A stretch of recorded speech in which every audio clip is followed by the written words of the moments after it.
Shabbat Shalom. Good Shabbos, Rochim Habayim. So nice that you're all here tonight as we welcome Reb Simcha Raphael for his Scholar-in-Residence weekend. We have so much wonderful learning that will be taking place beginning tonight during services and throughout the day tomorrow. I'll review all the times and programs for tomorrow a little bit later.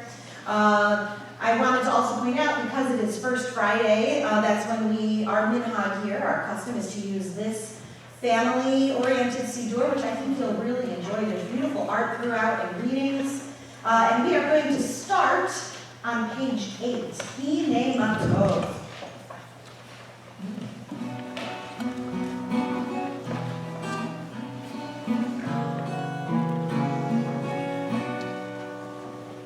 Hinei matov u'manayim,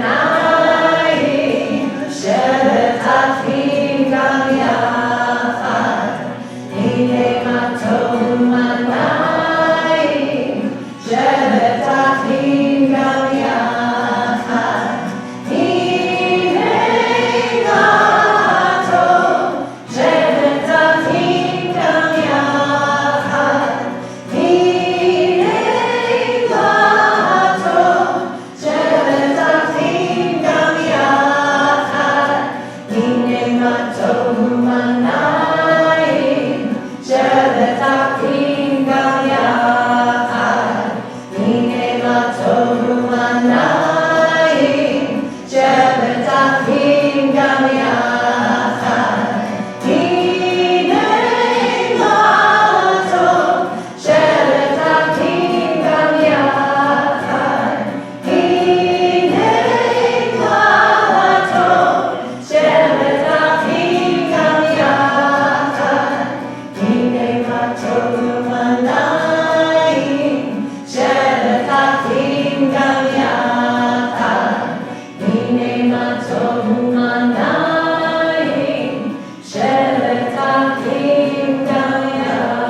Before we turn to page 201 for our next song, let's all take a nice deep Shabbat breath in and out.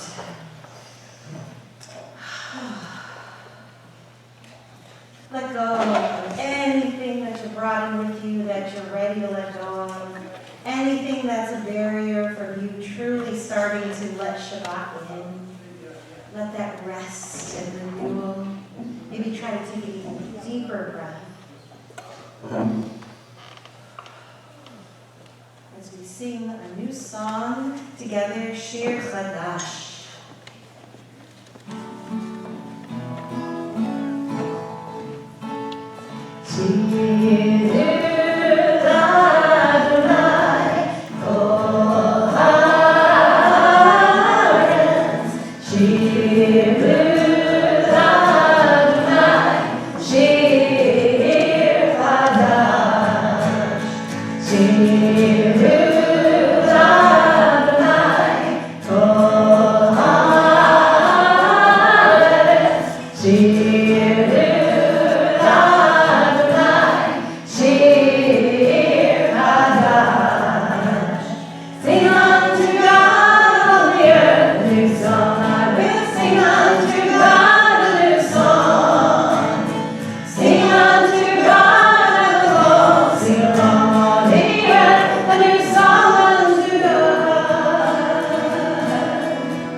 The Shabbat candles. You don't have to, but I did. It's Shabbos. Just watch the obstacle course.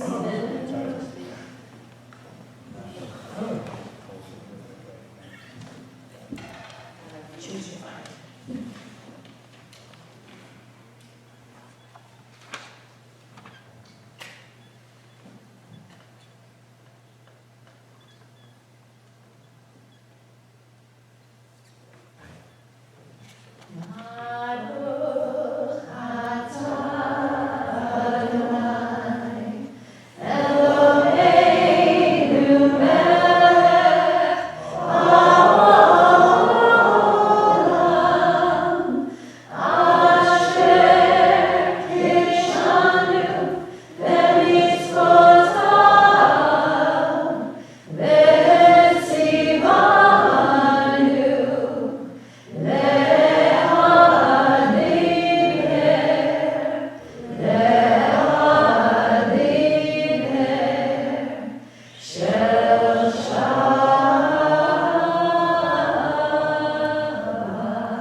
Everybody be safe.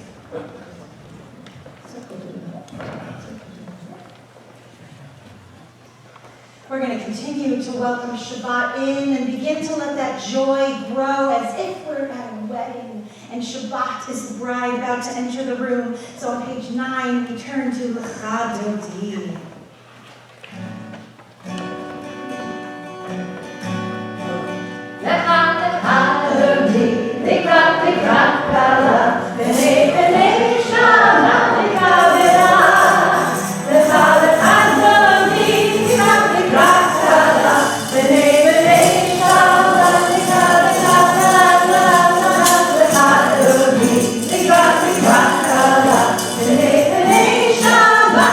Shabbat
remain standing and take a minute to greet the people near you. Wish them a Shabbat Shalom.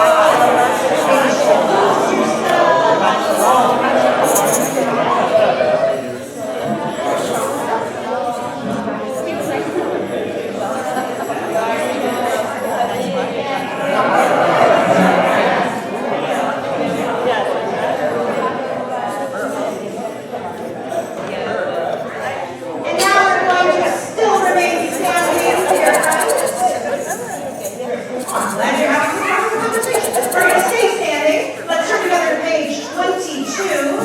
for the bar soon.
Let's turn to page 34, which is not marked, but you'll recognize it by this incredible image of the shin. And if you just take a moment to think of that very first sound of the Shema, and that invites us all to quiet ourselves and our souls. If you're comfortable doing so, you can close your eyes and take the moment to recite the Shema and connect with God.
Page 36.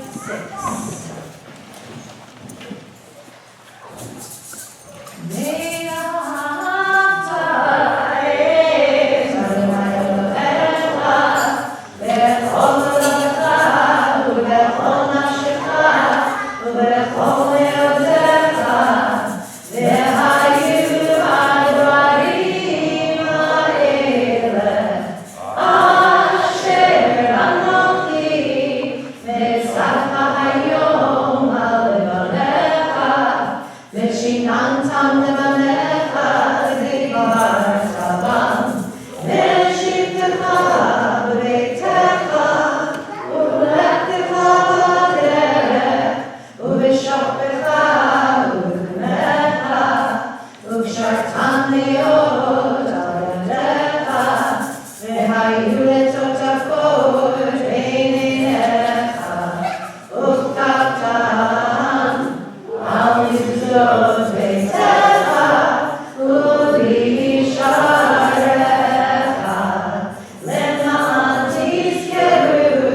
that just 2 weeks ago now, we were freed from Egypt, and we are on our way towards Mount Sinai, towards revelation of Torah, and Michamucha, the echoes of it are still in our minds from singing at the shores of the sea.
Page 45, let's read together in the English.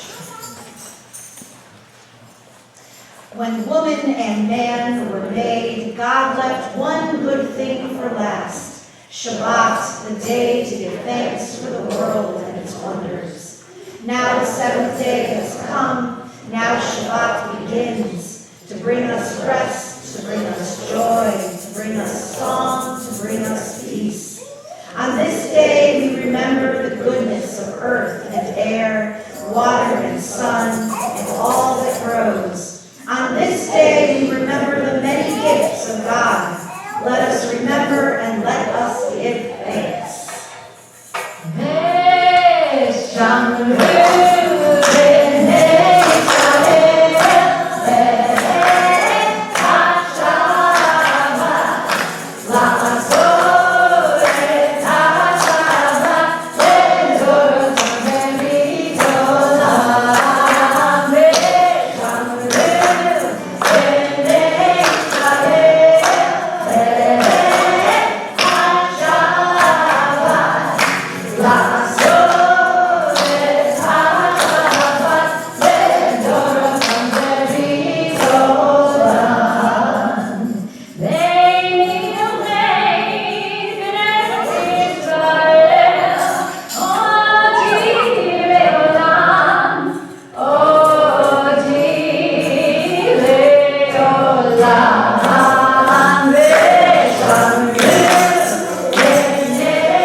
And now on page 46, we've arrived at the beginning of the Amidah, the Tefillah, the central prayer of our service. And I'd like to invite all who are able to please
Shabbat Shalom. Good Shabbos. It's so nice to look out and to see you all here, helping us to celebrate Oneg Shabbat, the joy of Shabbat, not just eating the cookies and brownies later, but the joy of Shabbat that we get to celebrate as soon as the sun sets. And so thank you for helping us tonight and helping us be here to kick off our wonderful weekend of learning, our Kutnick Scholar-in-Residence weekend with Reb Simcha Raphael, who will be coming up shortly. What we're going to do first, of course, is some of our First Friday rituals, just to make sure. We're, of course, going to recite the Mishaberach together. I want to hear if there are any simchas that anybody has in their lives. If we have any birthday blessings, we'd like to invite you up. And we're going to count the Omer before Reb Simcha speaks. So we're going to take care of that as well, and bring that into our space, and then we will have our wonderful presentation. Now, we did have readings that were handed out. Did we happen to run out of copies? Does everybody have? And if not everybody has, are there people who can share? Just so we can share. Does everybody have needs? Oh, we need in this area right here. Thank you for sharing. All good sharers.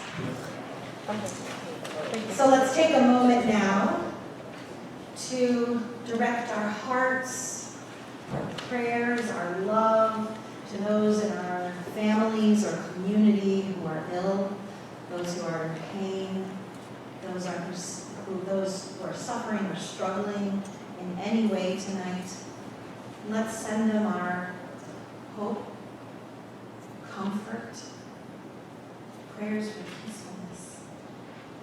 We're sending prayers for Rifuah Shlema to Reagan Konecki, John D. Nicola, Nancy Schwam, Miriam Swidler, Larry Mancini, Charles Sabat, Burl Bellows, Carrie Bellows, Cindy Rashal, David Mayer, Arthur Myers, Iris Clark, Stacy Reed, Debbie Clymer, Nan Kraszewski, Daphne Rosenberg, Heather Waters, Joyce Giuseppe, Eliyahu Ben Sara, Savannah Johnson, Ronnie Burson Weiner, and Lenore Lesser.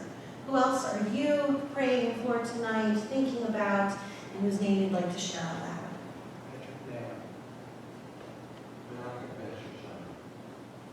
Jennifer Trula and Jennifer Michael. Dan Leapow and Darren Mattis. Michael Jones. Gary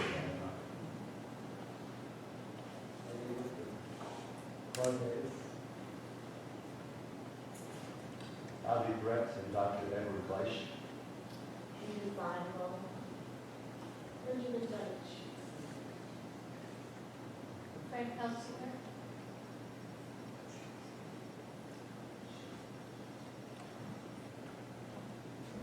Yishaberach Avotenu Avraham, Yitzchak, v'Yaakov, v'Imotenu Sarah, Rivka, Leah, v'Rachel, v'Yivarech, v'Yirapeh, et kol ha'cholim ha'ela.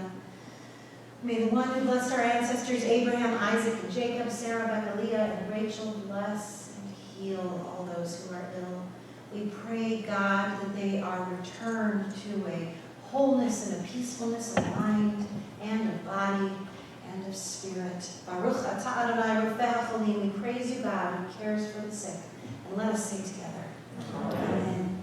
We also, thank goodness, have people in our lives who have healed, who are well on the road to recovery, who are feeling better, stronger, those who have escaped danger in any way, those who have even traveled far and come back home safely. And so on their behalf, we praise you, God, who makes good things happen in the world around us. And let us say together. Amen. And who has a simcha other than a birthday? Who has a simcha, a happy occasion, something wonderful going on in your life that you'd like to share? Yes. We have a new nephew, grandnephew. You do have a new grandnephew. Benjamin Martin Cantro. Melissa and Sam Cantro had a baby boy. He just had his bris. Up to the dance and the shmata, to the whole family. We're so happy. And I know, Sam, it was all over the news and all over Facebook. So you probably already saw the pictures and everything. It's so funny.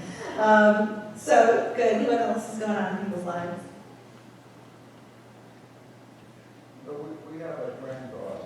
You have a pet dog. What's his or her name? Ellie? Oh, what kind of dog?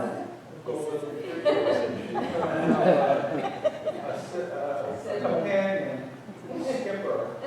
So they're Skipper and gonna Ellie. have twin granddaughters. Now we need to write children's books about them. Skipper and Ellie, it just sounds so good. I still don't know why they're doing this to themselves. We all ask ourselves those questions sometimes. So I don't know, but thank you. Mazel tov on Ellie joining the family. Who else? My son Brian finished his finals today, finished his second year. Wow, already. Mazel tov to Brian, that's great. Such a relief too, I'm sure, to be done with finals for the semester. Yes, good.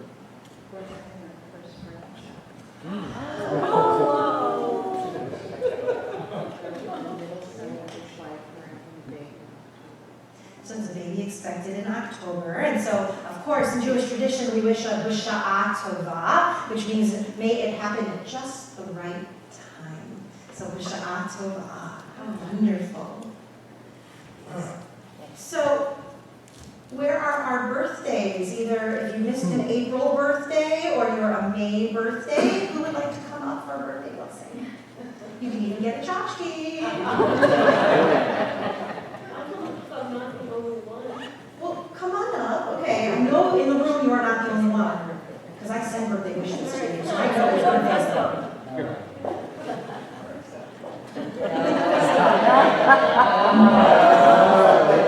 He was just on Facebook, so we know that. Yeah, and Facebook gives you ways. Yeah. Any other April or May birthdays? Okay, so Stephen and Susan can come up. Do we have any tall individuals who can help hold the flip up over their cappies?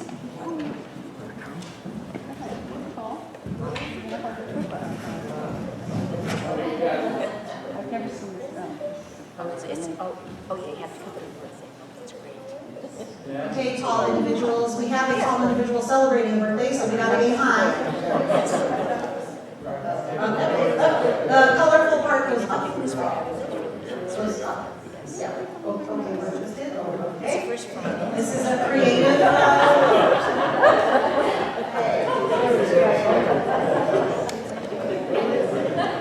Look, we're an artsy congregation, so there's going to be a little artsy. Okay, there we go. So let's all join together in singing to these two lovely people, to Stephen and to And you get Susan. tchotchkes also. Yom Holedet Sameach, Yom Holedet Sameach, Yom Holedet Sameach, Yom Holedet Sameach. And because it is the first time in a year that we are getting to bless you for your birthdays, let's all join together in a Shehefti Anu. Baruch atah Adonai, Eloheinu melech haolam, shehefti anu, v'hiyanu, v'higiyanu, hazman hazeh. Blessed are you, Adonai, our God, sovereign of the universe, for giving us life, for sustaining us, and for enabling us to reach such a joyous day. May you both be blessed in this coming year with good health, with joy, with success. May you find yourself surrounded by friends and family who take care of you and love you and support you in everything you do. May you make new friends. May you learn new things. May your families be blessed just as much. And of course, the greatest gift to us would be the opportunity to celebrate with you again next year. So happy birthday, Mazel Tov. And if you would like a tchotchke for yourself or a child in your life, okay, you can, but maybe you want a bouncy ball or a Rubik's Cube. Okay, we'll leave it for the next crowd. Okay. Thank you to our tall individuals.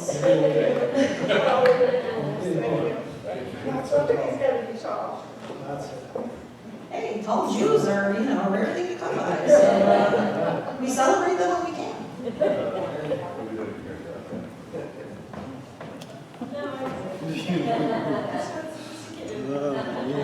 cakes. Oh,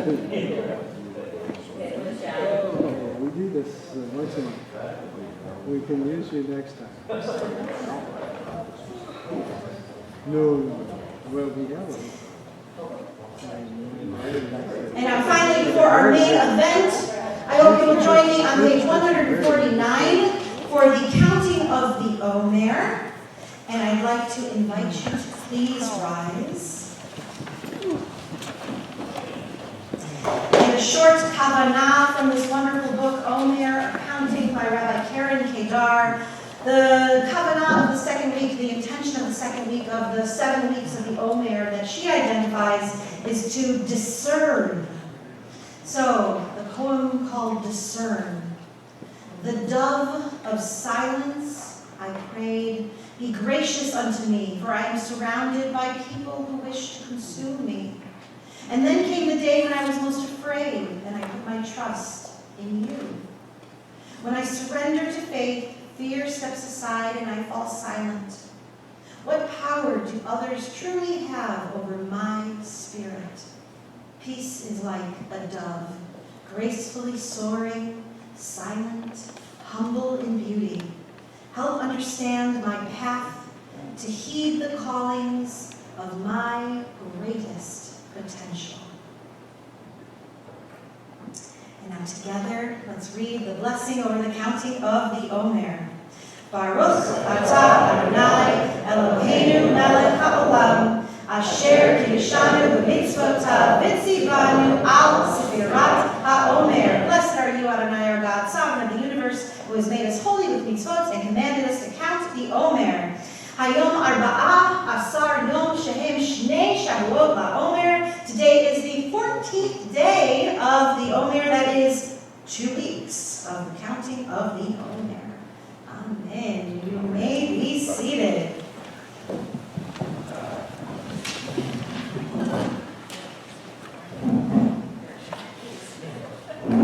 Now, what a joy to invite up Reb Simcha Raphael, PhD, the founding director of Da'at Institute. And Da'at is it's a bit of a Hebrew pun, I guess, or a play on words. Because it stands for Death Awareness, Advocacy, and Training, and Da'at is also Hebrew for knowledge. An adjunct professor in psychology at Bryn Athyn College, and in private practice as a psychotherapist and spiritual director in Philadelphia. Ordained by Rabbi Zalman Schachter Shalomi as a rabbinic pastor, you may be familiar with Reb Zalman, who was the founder of the Jewish Renewal Movement, and he is a member of Rabbis Without Borders Network and author of the groundbreaking Jewish Views of the Afterlife. His books, you can take a look, are available over here to peruse. We'll have them if you'd like to purchase and take home a copy tomorrow night after our Havdalah. And it is an honor to invite up Reb Simcha.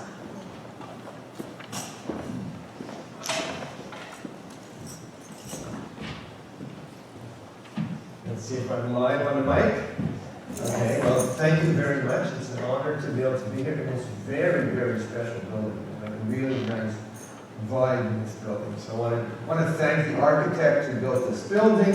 I want to thank Rabbi Bellis for inviting me here. I want to thank Ellen Oman for your new annual committee for all of the background work, and thank Sheldon Kutnick for the opportunity to be here. And I want to thank you, because if you didn't show up, I'd actually have no reason to be here. So thank you all very much. Now, let me just offer a short overview of the weekend in case you don't read your congregational literature. So tonight, I'm asking the question, what do we learn from Torah that helps us deal with the reality of dying and death? And in particular, we know that some people go south in the winter, and Parshat Vayechi always falls in December and January, and that's when we read about Jacob's deathbed scene. So especially for those of you who missed that because you're in Florida at that time of year, that's what we're going to talk about tonight. Tomorrow morning, if you're early morning holy roller, holy stroller, right? Stroller, right? It's the late night holy roller. we're going to look at Moses' death in Torah and Midrash. The highlight, whatever you do, don't miss it, is the brunch and learn, everything you ever wanted to know about Jewish views of the afterlife but never had a chance to ask. So that's a whole conversation in and of itself. And then tomorrow night we're doing Jewish ghost stories, which is a kind of fun way to share stories and continue the conversation about life after death in Judaism. So that's sort of what's on target for this weekend. But I want to start with a story. The story goes like this. Story told of Elijah the prophet. In medieval Jewish folk tradition, Elijah is really made into a miracle worker. He was actually a pretty fiery guy as a prophet, but medieval legend even makes a lot more to do with Elijah. A woman comes to Elijah holding in her arms a dead child, and on her face is the pain of only a mother who has buried a child can understand. And she says, Prophet Elijah, you're such a holy man. Can you please bring my child back to life? And he says, I will, but first you have to bring to me a loaf of bread from a home in which there have never been shed tears of grief. So she goes to the first house and says, do you have a loaf of bread here? Yeah, sure, we have a loaf of bread. Have there ever been shed in this home tears of grief? Well, as a matter of fact, and they invite her in and they share with her their story, and she shares her story, and she thanks them, and she goes on. Is there a loaf of bread in this home that you can spare? Yes, we have a loaf of bread. Have there ever been shed tears of grief in this home? Well, as a matter of fact, and again, they tell their story, she shares her story, and she goes on her way, and she goes on her way, and she goes on her way, and nowhere can she find a home where there have never been shed tears of grief. And she comes back to Prophet Elijah and she says, thank you very much, for you have given me the gift of my humanity. In my loss, I felt so alone and so isolated, but now I understand that I am very much part of the community of human beings who deal with this reality. So I want to start with that because I'm looking around the room, I can see that I'm not telling you anything you don't already know, but nobody wants to talk about the reality of the fact that dying and death is part of the human condition. We live in this culture that is very, very much uptight. Today you can turn on Jerry Springer and Oprah and all of these network television programs, and everybody's talking about sexuality and sex and all those things, but nobody wants to talk about death. You know, it's like almost like an old Jewish suspicion. You don't come upon Molech HaMavis, you know. My teacher, Reb Zalman, he said he looked in the Brooklyn phone directory. Remember when he used to use a phone directory? And he saw a guy whose name was Molech Hamowitz. He said he wasn't going to call just in case. You know? So we don't talk about it, but it's very much part of our human condition. And again, and to set the tone, we're also living in a time when there are totally and profound new perspectives on dying and death. In 1900, Sigmund Freud publishes on the interpretation of dreams, and that begins the change of cultural transformations with regard to human sexuality. And it's 119 years later, and Lord knows we're still in progress. In 1969, Elizabeth Kubler-Ross, the Swiss psychiatrist, publishes on death and dying, and that begins more of an openness in our culture around dying and death. You would have never had a scholar-in-residence on this topic, never mind 40 years ago, 10 years ago. But with things like the right to die and the spread of hospice movement and green burial and families participating in funeral planning and a long, long list, we are all co-participants and harbingers of a new vision. And so I'm a teacher who doesn't teach and then gives the homework. I'm going to give you the homework first and then we'll talk. The homework is to continue these conversations in your home and in your family. I'm not just here to present you a couple of interesting things. Maybe there'll be some interesting things. I promise you there'll be a couple of good jokes. But really the follow-up is both in your communities, in your family life, and also in the congregation. And I'm going to say something very specific about that in a little while. Okay, so that's sort of my throat clearing to begin the conversation. So you got your party favor already. Does anybody need need a text? Does anybody not have one? Have access to one? Okay, so we're rewinding the Torah to the end of the book of Genesis. It's Parshat Vayechi, and it's actually a very strange story in some ways. You hold on with the text. I promise you'll get to read it. I'm actually going to ask you out there, people out there, to read it for me. But here, the old guy is about to die. He had 2 wives. He had 2 concubines. His daughter was raped. Did I teach you that in Hebrew school? Right? And his son was thrown into the pit. It sounds sort of like what you read in the newspapers today. You know, but there's a lot here. Maybe this was his grandfather Abe tried to kill his father. You know, this was before they were talking about dysfunctional families. This one had some of those qualities to it. Or you can imagine a CBS miniseries, The Life of Yaakov. This is the final act. So to summarize briefly where we're going to pick up with this text, Jacob finally gets to Egypt. Okay, remember the kids went down there. Joseph goes down there. They bring down Benjamin. And eventually, Jacob shows up in Egypt, and he spent 17 years catching up with Joseph, being with his children, being with his grandchildren. And then he calls Joseph and gives him his last wishes about what he wants. He blesses the 12 sons. He chews them out. And then the grand old patriarch dies. So we're going to look at that, and we're going to ask, so what? So how does that help us think about the reality of end-of-life issues? And it turns out end-of-life is a more kosher word to use than death. So I won't talk about that. I won't talk about death, because we only want to use kosher words. So let's go to the text. Can I get a volunteer to read the first one? Somebody who's got a little Shakespearean quality in your voice. Ellen, you go. You were involved in setting this up. You get to do the hard work. Okay. Jacob lived in Egypt 17 years. In the years of his life were 147. When the time drew near for Israel to die, he called for his son Joseph and said to him, "If I found favor in your eyes, put your hand under my thigh, and promise that you will show me kindness and faith. Do not bury me in Egypt. But when I rest with my father, carry me out of Egypt, and bury me where they are buried. I will do as you say," he said.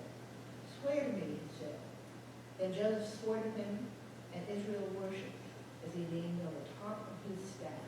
And then I'm just going to jump ahead, and we'll come back. That when Jacob had finished giving instruction to his son, he drew his feet up into the bed, breathed his last, and was gathered to his people. So the question that I have the mic, I get to ask the first question. What's going on here? What would you say is Jacob's attitude towards his own death?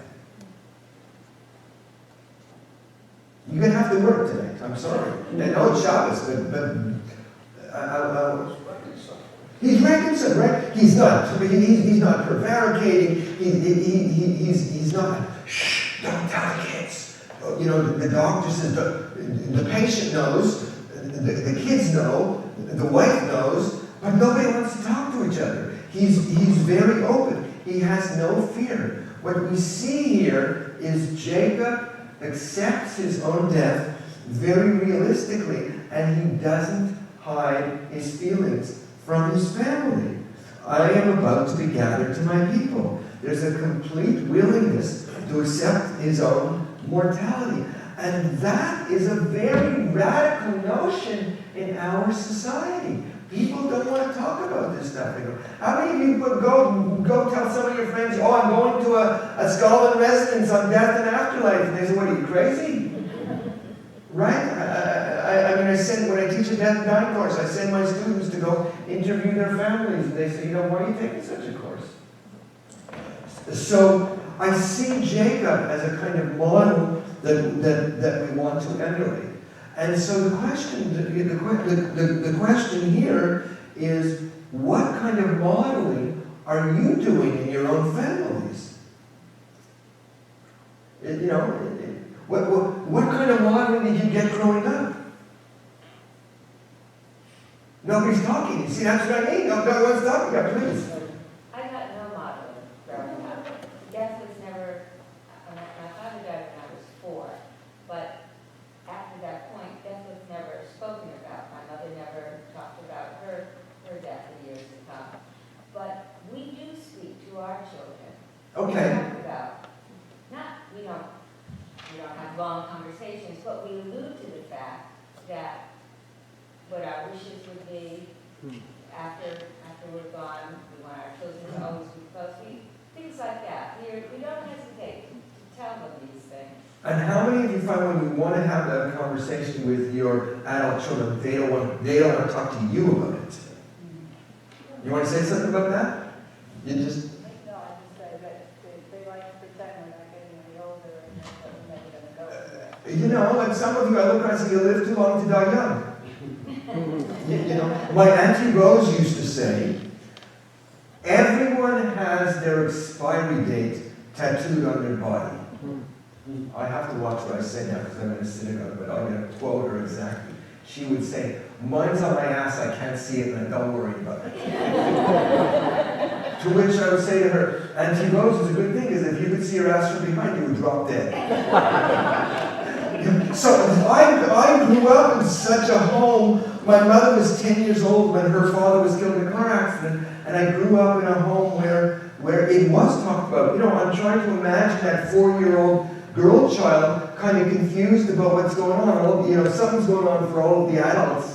It's not business as usual on your 5th birthday, and yet nobody had the cultural permission to be able to talk about it. So what we're trying to extract from the Torah is really cultural permission to do it differently than the way in which our families did it. Yeah, please. I think when I grew up here in this town, a lot of farms, and when you have a lot of agriculture and farming, you're used to seeing that quite often. And I know my mother always took us, before my great-grandfather died, my grandfather died, she took us to see him and say goodbye. Right. It was quite... Well, that's how it used to be. Then, and in urban life, you want to make sure you get off the turnpike or something before you have to pay your next toll, so you get to the funeral home quickly or something like that. It's been removed to the intensive care unit and to the funeral home. It doesn't happen in the public space anymore. But death doesn't only take place as an isolated incident. It takes place within the context of families. So somebody read the next passage, please, from 50:24. Yeah, you got it. Then Joseph said to his brothers, I'm about to die, but God will surely come to your aid and take you up out of this land to the land he promised not only to Abraham, Isaac, and Jacob. So his Jacob's example of an openness with regard to dying and death rubs off on his son Joseph. And when Joseph's time comes, he also says, I'm prepared to die with dignity. And so I remember when, in my own family, when my maternal grandmother died, I don't remember a funeral, I don't remember Shiva. They told me she went to heaven, so I talked to her for 40 or 80 years in heaven. That's why I don't have the right of Jewish views of the afterlife. But I'll tell you about that one tomorrow. When my other grandmother died, I remember my 2 nephews were standing at the cemetery, and they're filling in the grave, and one nephew who was, I think they were like 4 and 8 at the time, went and says, hey guys, what are you doing down there? And my brother holds their hands and explains, that's Bubby, and Bubby's body is being put in the ground. And so that was like 30 years apart between the first grandmother and the second one. And that's the change that is beginning to take place. But I want you to think about what were your earliest memories? And how did the adults around you talk about dying and death? And was that model helpful? And if not, what can you do to create a different kind of model? Because that's what Torah We want to see our story in the greater story of Torah and use that in a way to deal with our own mortality in the same way that Jacob does or that Joseph does. So we're going to keep going on, but I did my homework. I have my notes, but I'm also, if anybody wants to comment, I'm glad to hear it. Please. I can't help thinking, I didn't go to my first funeral until I was 21 years old, because everybody who died around me, it was like a big secret. Like, where are they? They're gone. It was like, shock, 21 years old, you go to your first funeral, and like, what are we doing here? I'm happy that there is more conversation. With my children, there is, and my husband's children, we talk about it. Right. We've lived it. We've all, lived it, and we decided we weren't going to do that anymore. But it was thinking back now, it was a terrible thing to hide from us. Well, I have to be very careful what I say because I'm a Canadian, so in this day and age, I can get kicked out of the country. But we have to think about the founding of America, and not the Pilgrims who we've kind of idealized and created this mythos, but the Puritans who came after them were very, very uptight. They didn't like Christmas. They didn't like Easter. They weren't so wild about women, about witches, and Jews. And anything messy about emotion was very much, not part of their comfort zone. The Puritans were the Taliban of Protestant England. They were kicked out of England for being too radical in their religiosity. And that kind of spirit infused itself into the early years of American life. Then when the Civil War comes, embalming comes into being. This country does more embalming than any other country in the world. You know where embalming comes from? The Civil War. If somebody from Louisiana or from South Carolina dies in Gettysburg, they have to bring the body that were not refrigerated hearses. They had to put a body in the middle of July on a train to take him back down south. So there were actually guys who were on the battlefields competing to get the embalmer's business. You read a little bit. It's actually a fascinating chapter of death in this country. So this country, more than Europe, more than Moroccan Jews don't have the same problem. They have other problems, but that's a different story.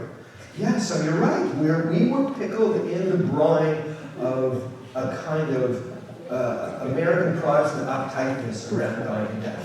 And it's not inherent in the Jewish tradition. Okay, well, let's keep going on. Somebody want to read Genesis 48, 3-4. He continues his acceptance of death. Yeah, please. Jacob said to Joseph, God Almighty appeared to me at Luz and in the land of Canaan, and there he blessed me and said to me, I am going to make you fruitful and will increase your numbers. I will make you a community of peoples, and I will give this land as an everlasting possession to your descendants after you. And we do the next one. I want to make sure I get to the bottom of this before they pull the plug on me, so go on. As I was returning from Padan to my sorrow, Rahel died in the land of Canaan while we were still on the way, a little distance from Ephraim. So I buried her there beside the road to Ephraim. So what he's doing here is a kind of conscious preparation for his own death. He's doing what Raymond Moody would call the life review. They talk about how at the moment of death one might have a panoramic vision of all of their deeds. But I've noticed that when people are dying slowly, it's almost as if the black box recorder goes on auto replay as they're dying. They say in hospice, Mrs. Schwartz is hallucinating. Mrs. Schwartz isn't hallucinating. She seems to be reliving the very, very early years of her childhood. And people have a need to tell the story. Have you sat down with your grandchildren and said, get out your iPhone and I want to tell you a little bit of my story?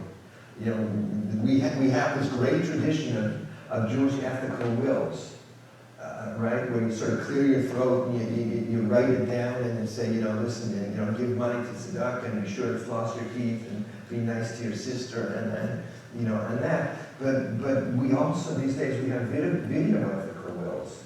That part of the work of a conscious closure is to pass on your story.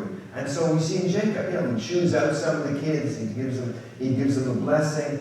But this is what Elizabeth Kubler-Ross calls finishing business. And in some sense, like Yom Kippur is a way of clearing our slate.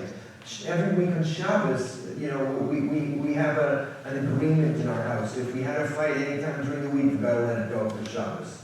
It actually works very well. Shabbos has cut down on our therapy budget a lot, right? So, but there are sometimes it doesn't always work.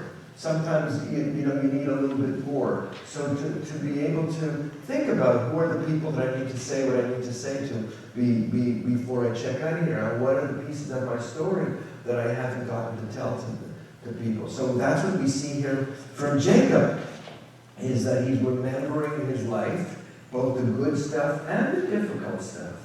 And he's remembering God blessed me, but he's also remembering the pain of bearing Rachel on the road to Bethlehem. And so we all have in our own stories the good stuff and the difficult stuff, and passing on the legacy is also sharing not only the good stuff, but how you dealt with the difficult stuff. That I was talking to my brother today, and he was in a dark space, and I said, my father's name is Harold. I just sent him a text saying, what would Harold say? Like, how did we learn from our father to deal with difficult times? Okay, so let's keep going on. Where am I? Okay, Genesis 49, 29 to 32. We have another. Yeah, please. Then he gave them these instructions. I am about to be gathered to my people. Bury me with my fathers in the cave in the field of Ephron the Hittite, a cave in the field of Machpelah, near Mamre in Canaan, which Abraham bought as a burial place from Ephron the Hittite, along with the field. There Abraham and his wife Sarah were buried. There Isaac and his wife Rebekah were buried. And there I buried Leah. The field and the cave in it were bought from the Hittites. So what's he doing here?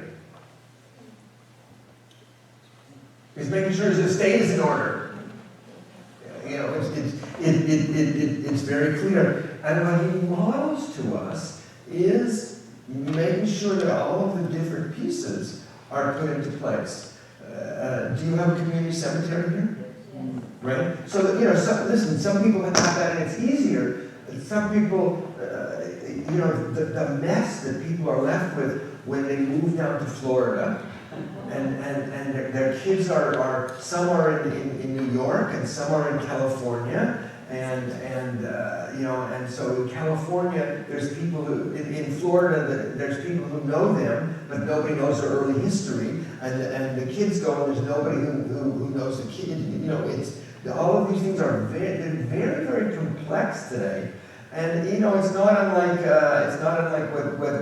what Joseph had to deal with, because first they did the burial in Egypt, and then they took him to Canaan. Or first they did it in Florida, and then they took him back to New York, to Long Island for burial, but this stuff brings up a lot of emotion. It's not just factually neutral. It's not just check my safety deposit box because that's where I have the plot. But these are important conversations. If you're living here, and I know some of you have a long-term history here, but have your progeny stayed here? I'm from Montreal. The Montreal Jewish diaspora is all over the place. I'd be cold if I would have been buried in the middle of a Montreal winter. It's like it's too cold. My wife's family is 4 generations in Knoxville. So, but where are our kids going to be?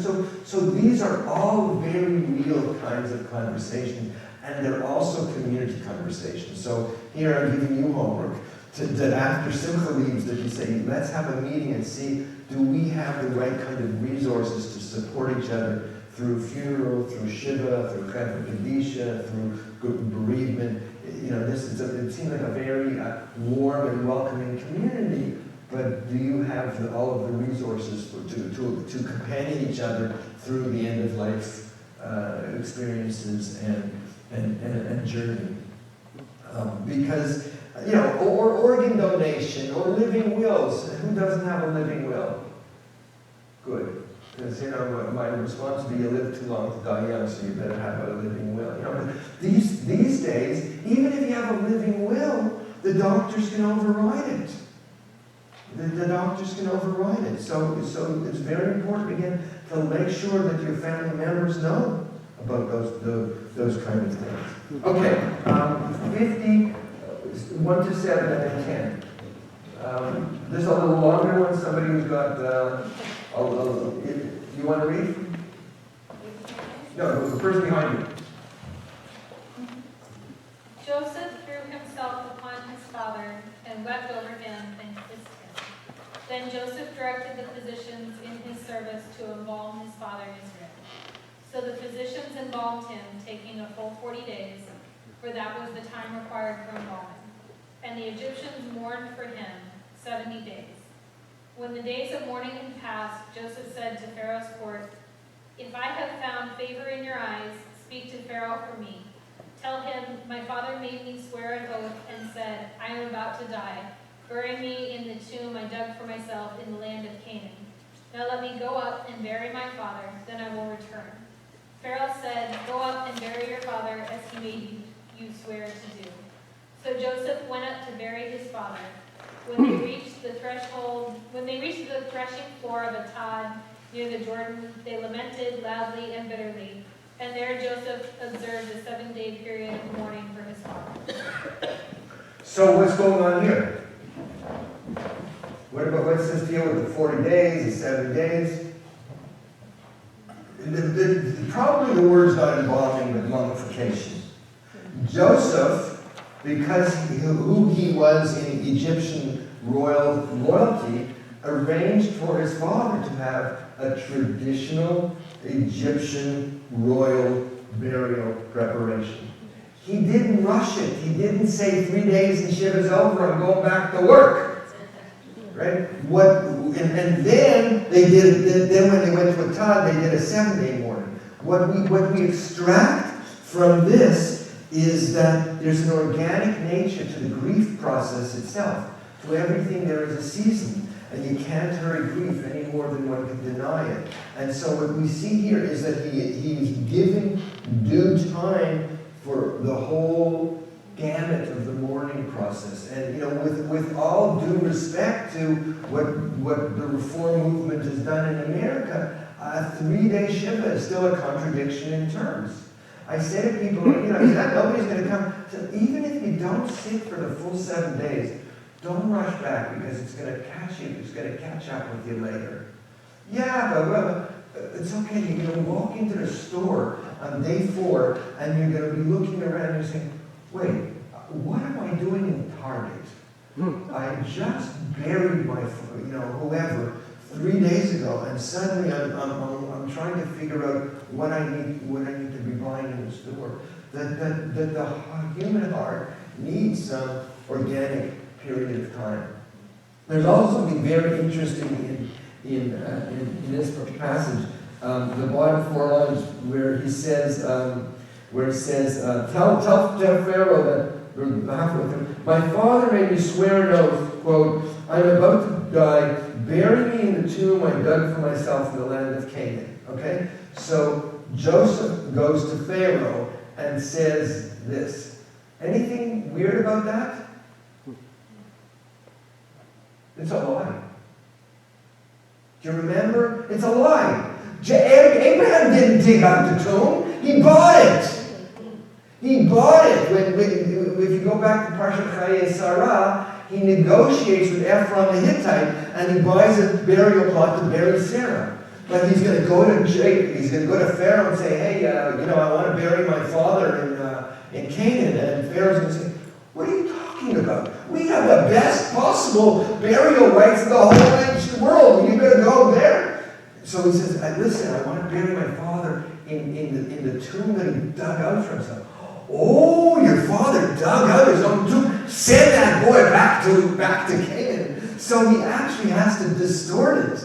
It's very interesting. And when they get to Atad, they'd send a whole retinue back up towards Canaan. And when they get to Atad, they do this whole kit and caboodle there. What they're really doing is practicing an ancient Egyptian burial practice. The whole retinue, the way in which it's done, and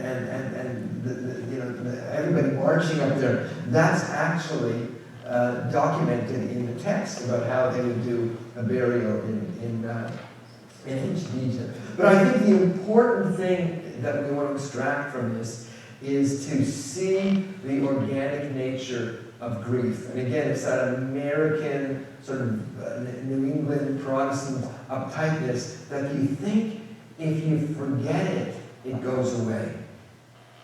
You know, somebody will say to me, I worked in a Jewish funeral home, and I did bereavement follow-up sessions with families. You know, I'd call somebody, the poor woman was, 80 years old, and she was crying after 5 weeks. My kids told me I should start dating, or whatever. They do that, not for the 80-year-old, for the 70-year-old, they still do that, right? And I said, how long have you been married? She said, 50 years. I said, it's not even 50 days, and you're giving yourself a hard time. You got to give, tell your kids to be quiet. It's okay. It's okay. So cultural permission around grief is what we get out of this particular passage. Okay, the last one. Somebody want to read the last text on the bottom of the page? I told you I was going to finish on that.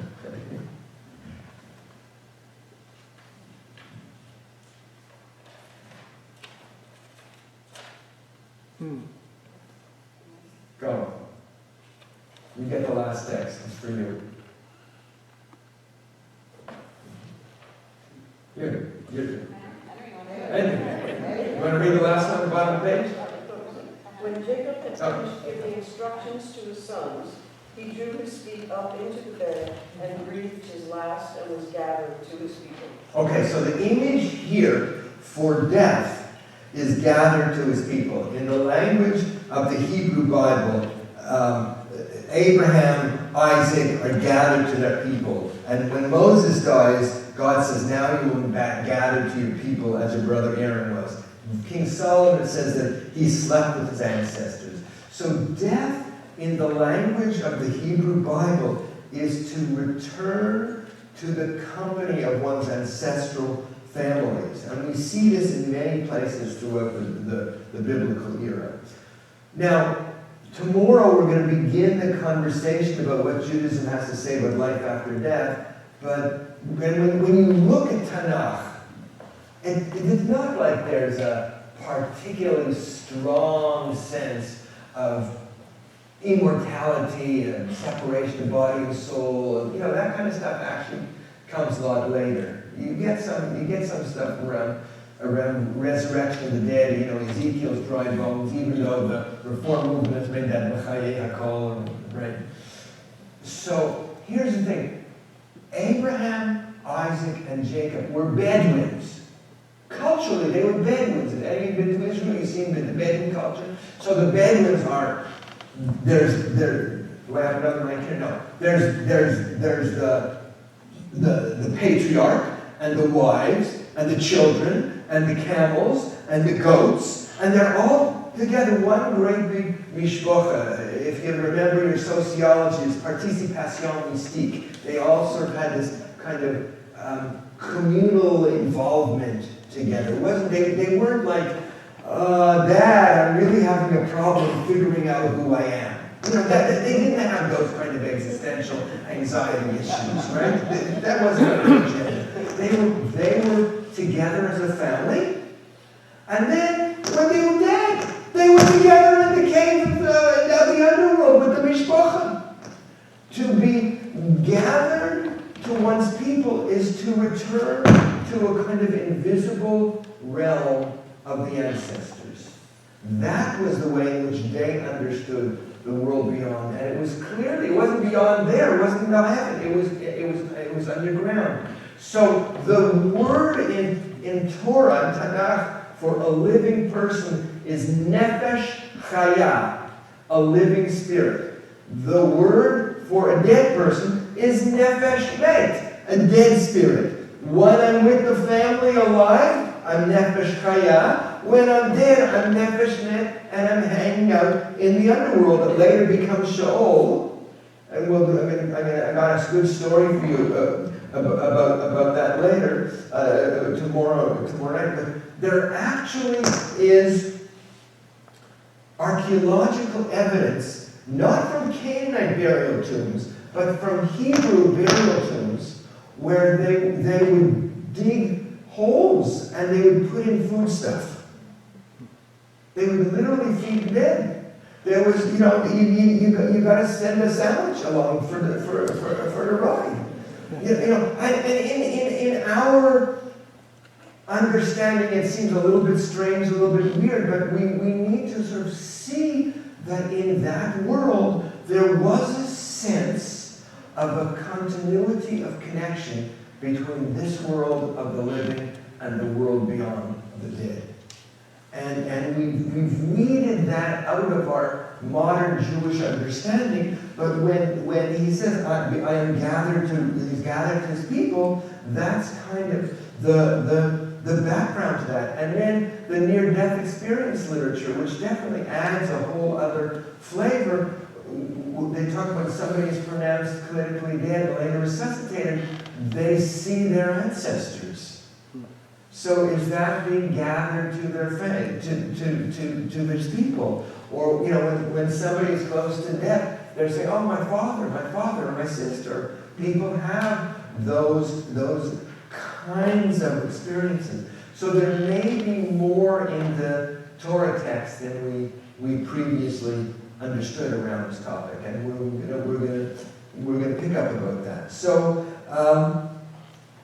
Jacob dies, Joseph dies, the book of Genesis ends, and then you turn the page, and it's about the birth of Moses and the people in Egypt. So the story goes on. In a certain sense, Judaism affirms that there's life, there's death, and life goes on. And so on that note, I want to say good Shabbat to all of you, and thank you for this opportunity to be here with you today.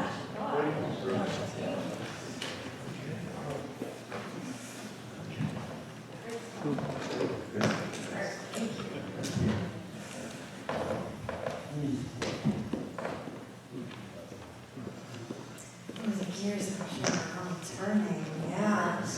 Can't wait to learn more tomorrow. Everyone, even if you're not a Scrollers regular, you are encouraged to come at 9 a.m. for Scrollers to hear this next part of the story about Moses' death, and especially what Midrash does with his death, because the Torah text itself is so surprising. It's one of my favorite topics, and so I'm looking forward to learning more from you. And then the Brunch and Learn is at 11, and we'll hear more about Jewish views of the afterlife, particularly mysticism.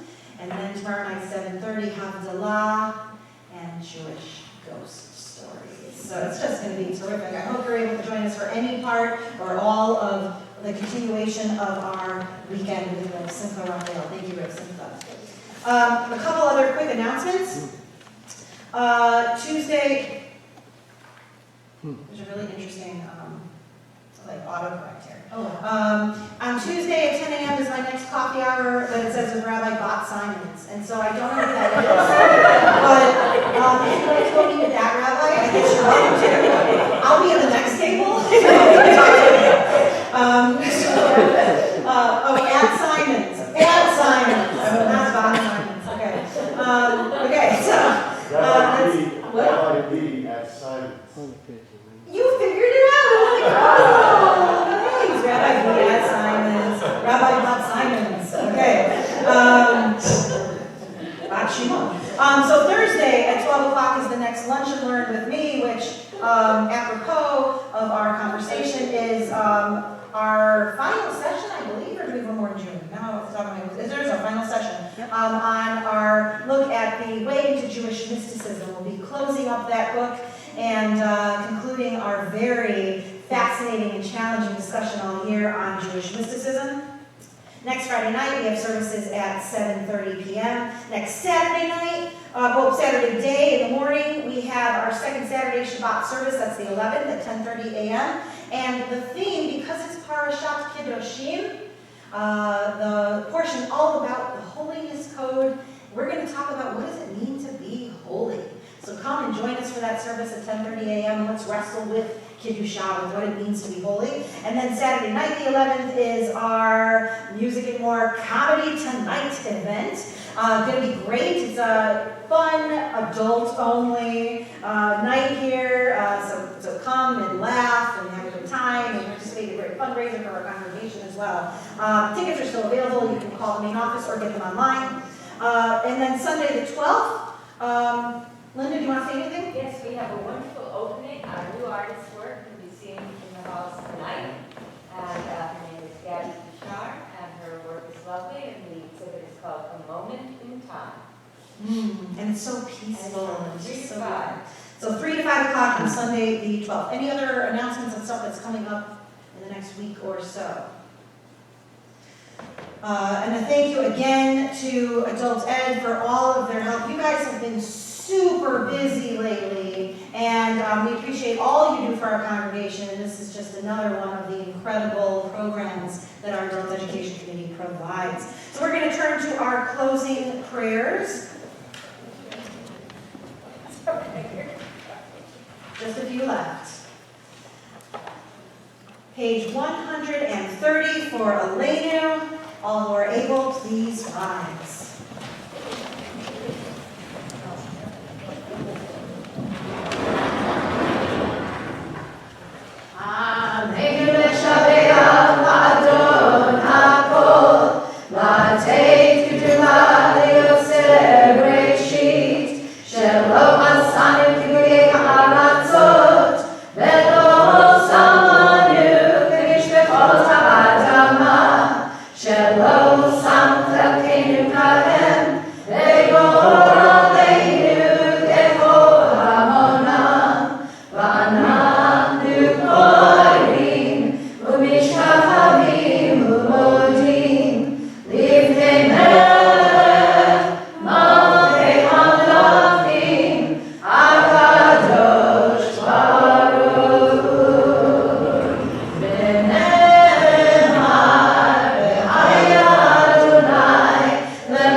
Page 132.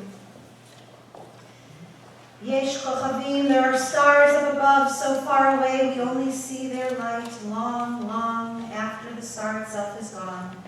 And so it is with people that we loved. Their memories keep shining ever brightly, though their time with us is done. But the stars that light up the darkest night, these are the lights that guide us. As we live our days, these are the ways we remember. Page 134. Our hearts are with the community of the Chabad in Poway as we mark the first Shabbat since the horrific attack there. And with all those who have lost their lives in places of worship, in places that should be safe and filled with sanctuary and peacefulness and haven't been. And so our hearts mourn with them all.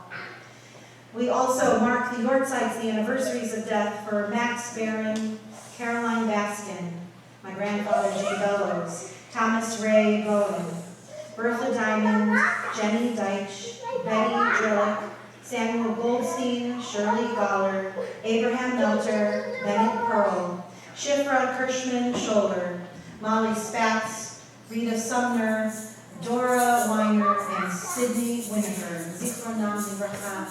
Who else is marking a Shiva, Shoshim, or Yortzeit for a family member or friend who would like to share a name out loud?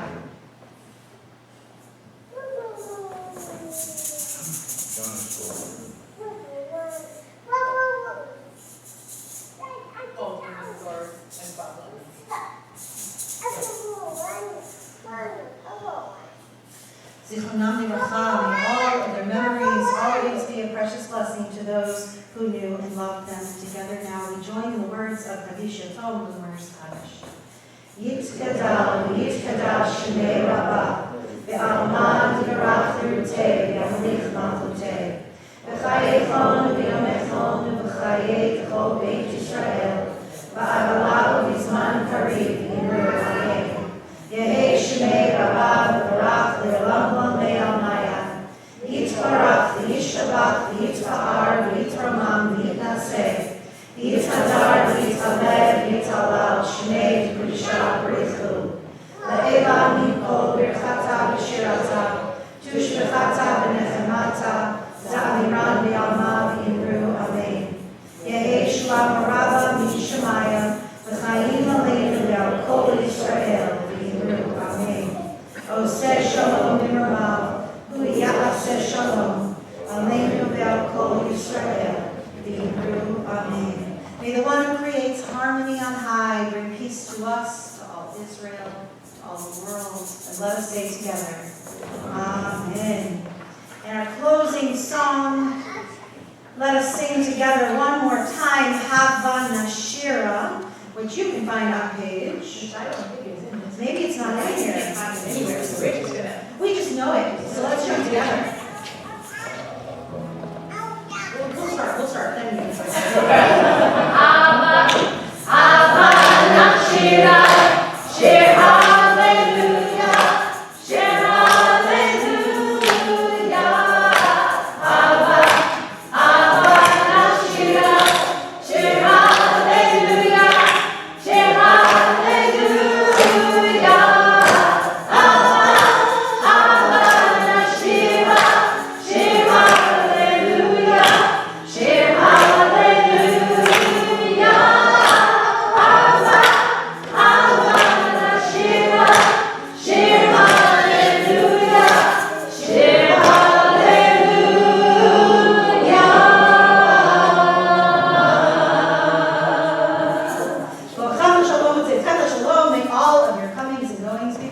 Shalom, with peace. Shabbat Shalom.